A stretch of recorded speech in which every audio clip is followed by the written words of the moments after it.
தாவேக்காவை சேர்ந்த ஒரு பெண் நிர்வாகி காலையில இருந்து பனையூர் அலுவலகத்துக்கு வெளியில போராட்டம் நடத்திட்டு இருக்காங்க. நம்ம எல்லாரும் நியூஸ் சேனல்ல பார்த்திருப்போம். திரு விஜய் அவர்களோட கார் வருது. இந்த சகோதரியும் அவங்களோட ஆதரவாளர்களும் சேர்ந்து அந்த காரை நிறுத்துறதுக்கு முயற்சி பண்றாங்க. ஆனா அந்த காரும் நிக்காம மூவ் ஆகிக்கிட்டே இருக்கு. அந்த ப்ரெஷர் தாங்க முடியாம இந்த பெண்மணி வந்துட்டு சைட்ல போய் ஓரமா நின்னுறாங்க. என்னோட கேள்வி என்னன்னா, திரு விஜய் அவர்கள் அந்த காருக்குள்ளதான் உட்கார்ந்துட்டு இருக்காரு.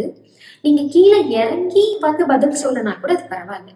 அட்லீஸ்ட் அந்த காருக்கு நிறைய கீழே இறக்கி விட்டு வாங்கம்மா, எதுனாலும் அலுவலகத்துக்கு வாங்க, நம்ம அங்க வந்து பேசிக்கலாம் அப்படின்னு சொல்றதுக்கு அவருக்கு என்ன பிரச்சனைன்னு எனக்கு தெரியல.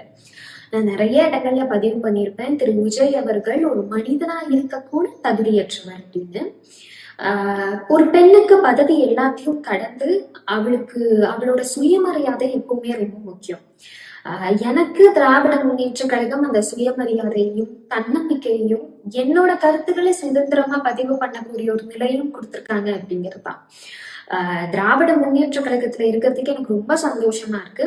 அதை விட எனக்கு நான் இப்ப தமிழக வெற்றி கழகத்துல இல்லை அப்படிங்கிறது அதை விட ஒரு சந்தோஷமான விஷயம். விஜய் அவர்கள் சொல்லியிருந்தாரு இந்த மாதிரி தாவேக்கா ஒரு தூய சக்தி அப்படின்னு சொல்லிட்டு. இப்ப நான் சொல்றேன், திரு விஜய் அவர்கள் தமிழகத்துக்கு ஒரு சாபக்கேடான சக்தி.